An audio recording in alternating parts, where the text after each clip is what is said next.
2016ला घेतलेल्या प्रॉपर्टींची कंप्लेंट त्यांनी 2020ला घेतली. कंप्लेंटंट नसताना खोट्या कंप्लेंटा घेऊन रातोरात माझ्या घरी रेड टाकली, ऑफिसमध्ये बोगस पंचनामे केले. त्याच्यामध्ये माझी बेल झाल्यानंतर मी कंप्लेंट केली, त्याची इन्क्वायरी झाली. त्याच्या सर्वच चुकीचं केलं होतं, एकही काम चांगलं केलेलं नव्हतं. कंप्लेंटंट नसताना कंप्लेंट घेणं, 3 कोटीच्या वरती गुन्हा असेल आर्थिक तर तो EOW जातो. त्यांनी ते 19 लाखाच्या कंप्लेंटवरती कंप्लेंट व्हायच्या आधीच पत्र पाठवून पुन्हा त्यांच्याकडे वर्ग करून गेले. रात्री 1:30 वाजता, 2:30 वाजता आणि 12:30 वाजता एका रात्री 3 गुन्हे दाखल केले आणि 3 पोलीस स्टेशनचे 135 पोलीस माझ्या घरी सकाळी.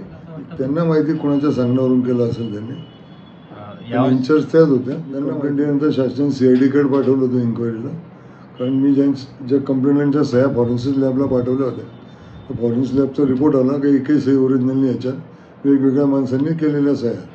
मग तो रिपोर्ट मी CIDला दिला. मग CIDने इन्क्वायरी केली. ते इन्क्वायरी जे आहे ते सत्य आलं समोर. काय ते सुचिता खोकले PI आहेत, जगताप आहेत, माझ्या ऑफिसला बोगस पंचनामा करणारे अधिकारी आहेत, फार लोक आहेत. म्हणजे 13-14 लोक आहेत. मग त्या न्यायव्यवस्थेवरतीच विश्वास आहे. मी असे सुप्रीमपर्यंत जाणार आहे. शासनाकडनं न्याय मिळतोच आहे, पण मी शेवटी कोर्टात जाणारच या गोष्टीच्या.